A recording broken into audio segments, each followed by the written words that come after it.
Hello. So, I don't know what I'm going to talk about tonight, so you're going to get a poetry reading instead. This is all original work. Don't judge too badly.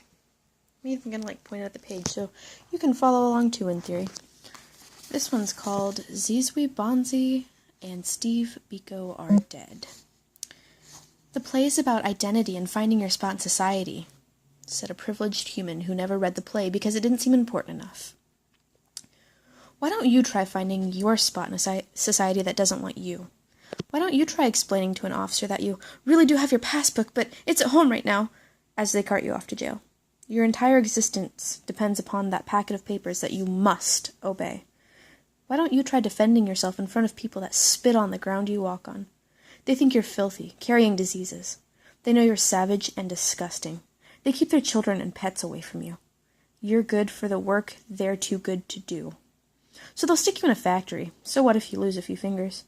You try to speak out. You're tired of this. You're a human too, damn it. You try to fight and stand up for your rights you know are yours. Congratulations. Now you're in another jail cell. Only this time you're a threat to their society. You know, the one you were trying to find a spot in. Before you know it, you've been beaten and bound. You're going to die because you spoke too loudly and pissed on the spot they gave you. Don't worry, once they've beaten you to death, your government will tell the world you died of your own accord. Hunger strike, perhaps. Maybe you were secretly suicidal. I mean, there were a lot of hangings in the 70s. So there. There is your spot in society. This poem is actually based on a play called African names are hard to pronounce sometimes.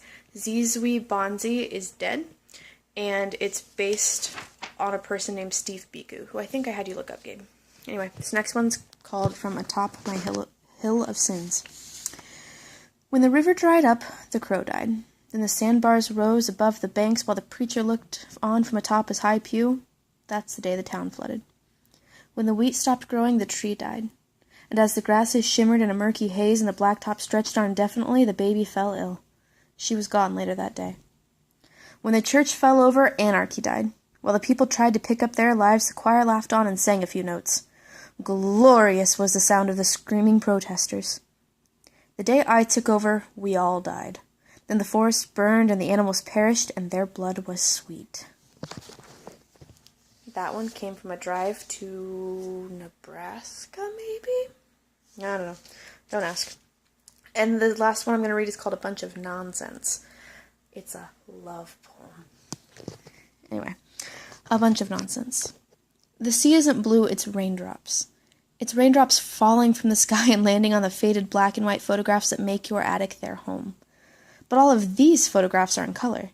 But that doesn't make sense because the year is 1802, and I can still remember kissing you full on the ice. As the air burns our eyes, we sing to the doves.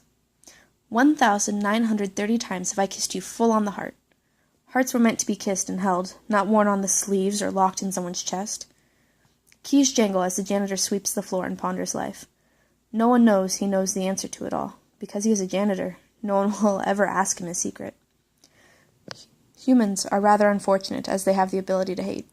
I don't recall the last time I saw a capybara hate something. But then again, it's been 1,930 years since I last saw a capybara.